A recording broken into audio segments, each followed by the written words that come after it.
चलिए आज ऐसे जॉब प्रोफाइल के बारे में बात करेंगे जहां बहुत सारे एमबीए स्टूडेंट्स नहीं जाना चाहते, लेकिन उन्हें पता नहीं है कि ये जो जॉब प्रोफाइल है वो कितनी इम्पोर्टेंट है। दो सिंपल आर्टिकल्स को मैं एनालाइज करके विद एग्जांपल आपके साथ इंफॉर्मेशन शेयर करने वाला हूँ with salary stats, daily responsibilities etcetera. आपका काम है, वीडियो अगर अच्छा लगे तो लाइक और शेयर कर दो, एंड चैनल पे पहली बार आए हो तो सब्सक्राइब करना मत भूलना। बस आपको इतना ही करना है। I hope you are ready, fasten up your seat belt and let's start. भाई sales manager, first of all ये जो सेल्स टर्म है ना, इससे एमबीए स्टूडेंट्स बहुत डरते हैं, पता नहीं क्यों। बहुत सारे स्टूडेंट्स को सेल्स जॉब नहीं करनी है, लेकिन जिसने सेल्स कर ली उसको मोस्टली सेल्स ही करना है, प्रोवाइडेड कि जो सराउंडिंग है वो टॉक्सिक नहीं है। ठीक है, लत लग जाती है सेल्स करने की, बिकॉज बहुत सारी चीज़ें डिपेंड करती है पर्सन्स नेचर के ऊपर, बंदा कैसे सोचता है, क्या करना चाहता है एंड सो ऑन। तो सिंपल सी बात कर लेते हैं कि सेल्स मैनेजर का काम क्या होता है, क्या उसकी रिस्पॉन्सिबिलिटीज होती है विथ एग्जाम्पल।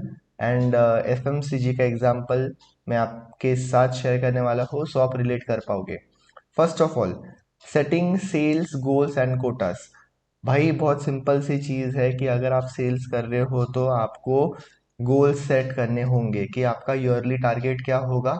ईयरली टारगेट बनने के बाद आपका मंथली टारगेट आपको पता चलेगा कि हाँ यार, अगर मुझे पूरे साल में 1 करोड़ के सेल्स करने हैं, डिपेंड्स कि आप कौन से फील्ड में हो, एफएमसीजी में हो, एफएमसीडी में हो, या फिर कोई सर्विस सेक्टर में हो एंड सो ऑन। ऐसे केस में अगर आप रेवेन्यू टारगेट सेट कर दोगे तो आप मंथली उसको चेज कर पाओगे, एंड डेफिनेटली देन अगर मंथली लग रहा है कि हे वायर है तो आप वीकली चेज करोगे, है ना।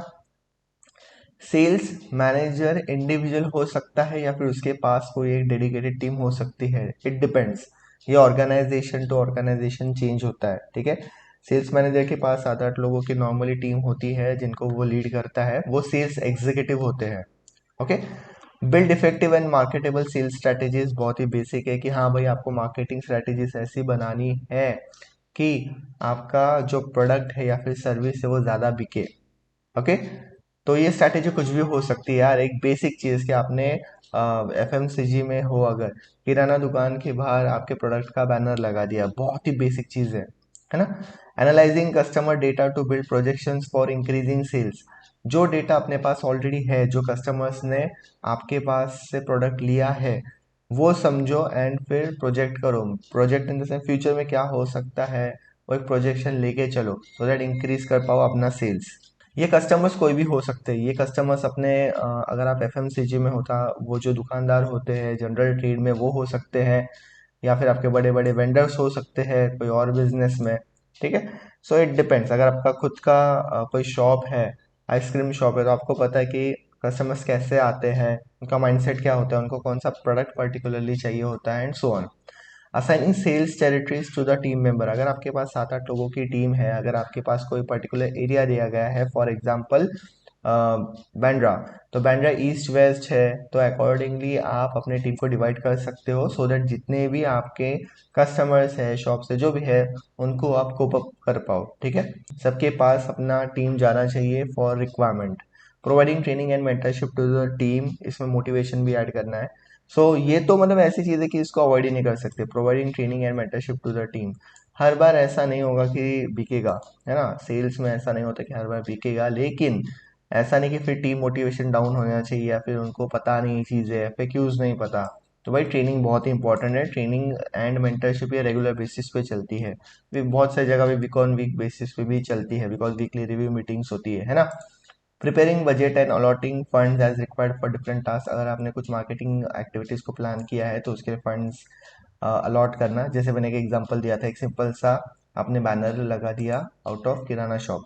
Setting pricing plans and deciding discount amounts. हाँ, ये बहुत इंपॉर्टेंट है कि आपको शायद पता हो कि ये डिस्काउंट स्कीम्स होती है, ये जो शॉप ओनर्स या फिर आपके जो कस्टमर्स है उनको भी दी जाती है। तो ये डिस्काउंट्स हमेशा चेंज होते रहते हैं, तो ये बहुत ही स्मार्टली सेट करने होते हैं so that the person buys more, और that entity in front buys more from you, है ना। Resolving customer queries to ensure the satisfaction, हाँ ये बेसिक है कि आपको रिजॉल्व करने होंगे अगर कस्टमर इश्यूज है तो।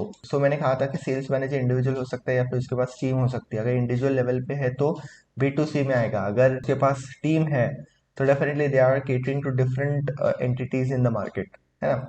Trekking the progress of sales goal, हाँ यार ये ट्रैकिंग तो वीकली बेसिस पे चलती है, डेली बेसिस पे भी चलती है। ये ट्रैकिंग कैसे चलती है भाई, Excel, I hope you remember, minimum Excel, मतलब मिनिमम, इसके आगे अगर कोई अच्छा सॉफ्टवेयर यूज करे तो वो बात अलग है, ठीक है। Ensuring that the team has achieved an excel sales target, तो हाँ यार मतलब कि खुद का तो टारगेट करना ही है, वो तभी होगा अगर आपका टीम का हो रहा है तो। अभी हम एनवायरनमेंट की बात करेंगे, देन सैलरी इंसेंटिव्स कैसे होते हैं, देन और एक डेटा है उसको एनालाइज करेंगे, ठीक है। कैसा एनवायरनमेंट होता है, एनवायरनमेंट डिफिकल्ट होता है, ये एनवायरनमेंट में सब कोई मतलब रह नहीं सकते, बहुत ही ज़्यादा प्रेशर होता है। अगर आप रिलेशनशिप मैनेजर बन रहे हो HDFC में या फिर कोई भी बैंक में, तो yes there is lot of pressure in banking industry. जो ये प्रेशर को सकम नहीं करता वो आगे चला जाता है, ठीक है। सेल्स सबका ही कप ऑफ टी है ऐसा कुछ नहीं है, ठीक है। हमेशा डिफिकल्ट सिचुएशन होती है एंड इस डिफिकल्ट सिचुएशन में बहुत ही स्ट्रॉन्ग माइंडसेट चाहिए होता है। ये मैंने समरी बता दी वर्क एनवायरनमेंट की, ठीक है। Why should you become a sales manager, भाई सेल्स मैनेजर क्यों बनना है? फर्स्ट ऑफ ऑल, सेल्स सबको पसंद नहीं है, बट जिसको पसंद है उसके लिए बहुत ही मतलब अच्छी चीज़ होती है। अच्छी इन द सेंस इंसेंटिव्स, कमाने के लिए बहुत कुछ मिलेगा, never ending opportunities to earn money, ठीक है। तो ये होगा एक आर्टिकल। अभी ये और एक आर्टिकल है जिसके ऊपर हम बात करते हैं। अभी देखते हैं कि कोई न्यू पॉइंट मिलता है कि नहीं। एक्विजिशन ऑफ न्यू क्लाइंट्स, हाँ अगर एग्जिस्टिंग क्लाइंट से बिजनेस आ रहा है तो न्यू क्लाइंट्स तो ढूंढने पड़ेंगे ना भाई। तो yes, new clients acquisition in the sense search for it and get them. Lead conversion from numerous marketing channels, ये बेसिक है कि हाँ भाई अगर आप जैसे फॉर एग्जांपल आपका कोई सॉफ्टवेयर प्रोडक्ट है तो हर बार जो पर्सन है वो सामने नहीं होगा, या फिर एक बेसिक ऑनलाइन मार्केटिंग का कोई प्रोडक्ट है, सर्टिफिकेशन है, तब ऐसे केस में लीड्स बनती है जिसका कन्वर्जन इंपॉर्टेंट होता है। Creating a short term and long term sales plan with the intention of achieving, ये भी मतलब बेसिक है, गो टू मार्केट स्ट्रेटेजी में एवरीडे होती चीज़ें। Consistently meet revenue goals, yes revenue goals तो भाई मंथली अगर आपने डिसाइड किया है कि 1 लाख का बिजनेस करोगे, 10 लाख का, तो मीट भी करना पड़ेगा, है ना। एंड हमेशा जो टारगेट्स होते हैं वो ओवर एम्बिशियस होते हैं। Actively looking for possibility to upsell and cross sell, upsell and cross sell बहुत इंपॉर्टेंट टर्म्स है। अपसेल मीन्स आप मुझे बताना ये अपसेल एंड क्रॉस सेल का मीनिंग क्या है। मैं तो इसमें डाल दूंगा जो कमेंट सेक्शन है ना, उसमें अपसेल डाल दूंगा। मैं एक बेसिक आपको बता देता हूँ कि अपसेल एंड क्रॉस सेल क्या है। आपके कस्टमर ने कोई एक प्रोडक्ट लिया तो और एक चिपका दो, या फिर क्रॉस सेल कर दिया, कोई और प्रोडक्ट आपने बेच दिया, तो आप मुझे बताना इसमें से अपसेल क्या है, क्रॉस सेल क्या है, with with your explanation in the comment section. Obtaining referral from the current client to widen the sales pipeline, again very important point. Current जो क्लाइंट्स हैं उनसे कॉन्टैक्ट्स निकालो। अगर वो कोई वेंडर होगा 50 लोगों को सर्विस दे रहा है तो भाई आप 50 न्यू क्लाइंट्स बना सकते हो। डेफिनेटली 50 नहीं बनेंगे, उसमें से 2 या 3 तो कन्वर्ट होंगे। Again that is a business for you. Management of customer relationship, ये बेसिक है। Recognise customer needs and provide insights for improving the product portfolio, again basic. Management of key accounts, अगर आपके पास कोई की अकाउंट्स है, 10 आपके major customers है, 2 की अकाउंट्स है जिससे आधे से ज़्यादा बिजनेस आ रहा है, तो भाई उनको मैनेज करना है अच्छे से। Development of new accounts, again same thing. How to become sales manager, ये तो बेसिक है। अभी बात करते हैं कि भाई सैलरी वैलरी कितनी मिलती है।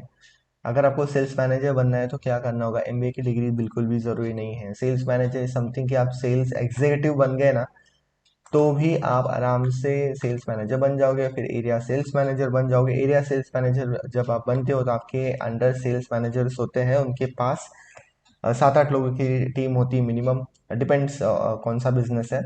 एंड एरिया सेल्स मैनेजर की जो जॉब प्रोफाइल है, उसका जो सैलरी स्ट्रक्चर है वो 20 से 25 लाख के आसपास होता है, ठीक है। Starting from 16 lakh per annum to 25 lakh per annum, इसमें फिक्स्ड एंड वेरिएबल होता है, ठीक है। तो सैलरी का कोई इशू नहीं है। I was talking about area sales manager. Sales manager की बात करें तो salary can range from 6 lakh per annum to 15 lakh per annum, ठीक है। ये एक जनरल रेंज है, डिपेंड्स कि आप सिंगल काम कर रहे हो या फिर आपके साथ कोई टीम है ना।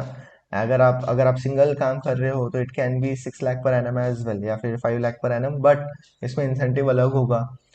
तो ये सब डिपेंड करता है, लेकिन सैलरी का कोई इतना इशू नहीं है बिकॉज इंसेंटिव होता है and there are people who take incentive equivalent to their salaries.